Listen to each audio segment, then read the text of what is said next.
दिल्ली में जो है उपचुनाव होने वाले हैं। ऐसे में जो है दक्षिणी दिल्ली से जो है 2 सीटों पर जो है उपचुनाव होने जा रहे हैं, संगम विहार ए और दक्षिणपुरी से। किस तरह से देखते हैं, इस पर क्या लगता है कि जिस तरह से भाजपा ने जो है विधानसभा में जो है स्वीप किया था, ऐसे में जो अब जो 12-13 सीटें हैं उस पर भी जो है भाजपा का कमल खिलेगा? पहले तो सभी को दीपावली की, भैया दूज की और छठ पूजा की बधाई हो। हमारे यहाँ दिवाली अच्छी तरह खुशहाली से मने, छठ पूजा अच्छी तरह सभी करते हैं, प्यार से रहे। और जो आपने सवाल किया है कि 2 जो सीट अपनी है, देखो टाइम बड़ा चेंज है। जो जलवा था वो फैल हो चुका है। केजरीवाल की हकीकत सबको पता चल चुकी है और आने वाला टाइम 2 चुनाव होंगे। इसमें दोनों चुनाव पे बीजेपी का, पहले भी अभी चंदन चौधरी जी हमारे एमएलए वहाँ से बने और बीजेपी की सीट वो है।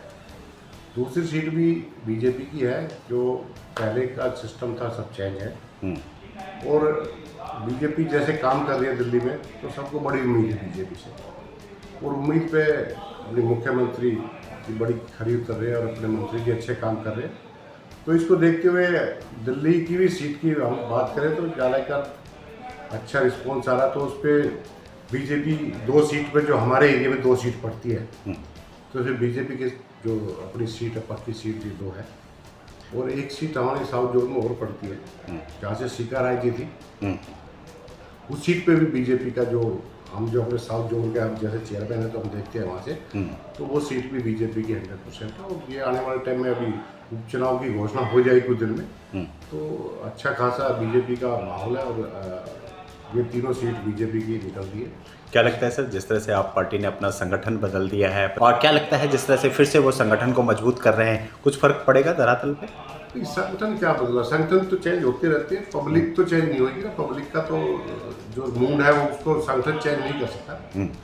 पब्लिक इस टाइम दिल्ली में बीजेपी को चाह रही है, तो पब्लिक का रुझान है। जैसे काम हो रहे हैं, जो काम कर रहे हैं हमारी मुख्यमंत्री जी जिस हिसाब से काम कर रहे हैं, तो दिल्ली का स्पष्ट बहुमत है कि बीजेपी को अब की बार जो उपचुनाव भी होंगे उसमें बीजेपी आएगी। यानी हम कह सकते हैं कि रेखा गुप्ता ने जो कार्य किए हैं अभी कुछ दिनों में, उससे जो है दिल्ली की जनता संतुष्ट है, बड़ी संतुष्ट है। और अभी तो पिछले गड्ढे भरे हमने, अभी जो टाइम आएगा उसमें आप देखना काम, इन 5 सालों में जो काम होगा तो बहुत अच्छा काम होगा। और जो प्लानिंग है, अच्छी प्लानिंग है। कभी हम भी बैठते हैं मीटिंग में, तो आने वाला जो टाइम है प्लानिंग है बहुत अच्छी रहेगी और दिल्ली में बड़े अच्छे काम होंगे। ये 5 साल का जो कार्ड है उसमें पता चलेगा, आगे 5 साल का जो रिपोर्ट आएगी उसमें आप देख रहे दिल्ली को बड़ा ही चेंज होने वाला है। यानी हम कह सकते हैं कि आप लोग पूरी तरह से तैयार हैं? बिल्कुल तैयार है, बिल्कुल तैयार है। और अभी एक बार घोषणा हो जाए तो फिर आपको सारा सिस्टम का जो पता चलेगा। और हमारे साउथ जोन से जो 3 सीट बीजेपी, यानी कमल खिलेगा? बिल्कुल खिलेगा 101%।